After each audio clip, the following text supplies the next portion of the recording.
आइबिएसखौहाय जों गोबां मानसिफ्रानो मोननो हाबाय। नोंथांमोननिसिम बे समाव जों गोजोननायखौ जासिहरबाय। लोगोसे जोंनि फाथाबारि प्राइमारि इउथनि सिङाव थानाय जेसेबांनाखि जोंनि इउथ लोगोफोर दं बयखौबो हामबाय होयो बे समावहाय।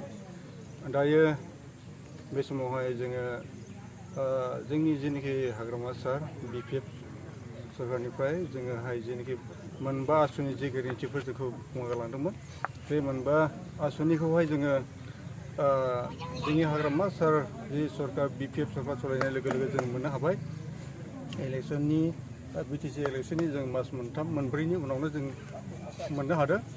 ओमफ्राय दायो जों गोबां रंजानाय मोन्दों जोंनि इउथ्सफोर आरो जोंनि माखासे लोगोफोर बयखौबो जोङो बेबायदि हाग्रामा सारनि अननायनि गेजेरजों जों मोननायनि थाखायहाय जों गावबा गावनि जों लाइफ स्टाइलखौहाय जों माबोरैहाय जों एसे जों दाफुंलांनो हायो जों बिनिफ्राय जोङो एसे जों माबा जारनि खालामनायाव जोङोहाय गोबां हेल्पफुल जाबाय। बेनिखायनो बे समावहाय जों हाग्रामा सारखौ गोबां रोजा रोजा हामबाय होयो आरो बेबायदिनो जोङो उननि समहालागै जोङो होलांबाय थागोन आरो मावलांबाय थागोन। बेखायनो जों हाग्रामा सारनिसिम गोबां गोजोननाय आरो रंजानाय थाबाय। फाथाबारि प्राइमारि इउथ हिसाबै जोंनावहाय मोनबा फैदों।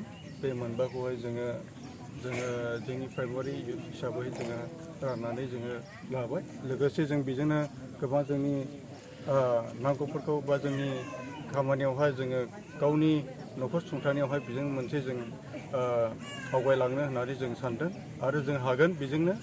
आरो जों खावलायो बेबायदिनो जोंनि फैबाय थानाय इउथ्सफोरखौ थाबोबावनाय इउथ्सफोरखौ जोङो उननि समावहाय फारि फारियै जोङो बेबायदिनो जों मोनलांगोन उननि समावबो। आरो जायफ्रा फैबावनांगौ दङ बयखौबो लैहोर लैहोर फैनानै जोंनि इउथ्सफोरखौ जोङो खौसेयै जोङो आगान सुरलांनो थाखायहाय जों बिपिएफ मोजाङै गोम गोम खालामलांनो थाखाय बयखौबो खावलायो।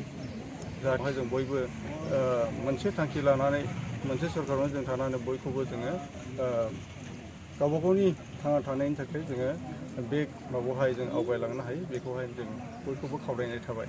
बेलासि मुगायावहाय नोंथांमोना जि जोंनि फाथाबारि प्राइमारि लांगोनायाव जि आइबिएसनि बेलायावहाय सोंबाय बेखौ आङो बुंनो थाखाय बे समावहाय आङो थामथिम जाबाय। जोङो थांनाय बिटिसि इलेक्सननि जाय बेफोरखौ मोननायनि थाखाय दा जोङो आइबिएस मोनग्राफ्रा बिराद गोसोआव रंजादों आरो बेजों लोगोसे जोंनि सिनियर जायफ्रा बिथांमोनाबो मोननो हादों बिथांमोनाबो बेबायदिनो गावसोरनि सिनियर हिसाबैहाय जि आसुनि 10,000 होदोंमोन बेखौ मोननो हादों। बेजोंनो जायफ्रा मोनदों जाय जोंनि हाग्रामा सरकारा गेरेन्टि होनानै होदों बेखौ बयबो जों साफ्रोमबो आइबिएस मोनग्रा हिसाबैहाय रोजा रोजा हाग्रामा सारनिसिम साबायखर जासिदों।